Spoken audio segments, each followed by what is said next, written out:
தூசியும் சாம்பலுமாய் குப்பையில் கிடந்த என்னை ஆயிரமாய் மாறும் அபிஷேகம் ஈந்தளித்தீர்.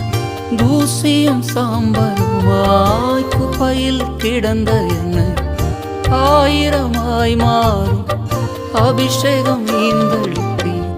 நன்மைகளை எண்ணி பாடுவேன் என்றும், நல்லவரை உம்மை போற்றுவேன்.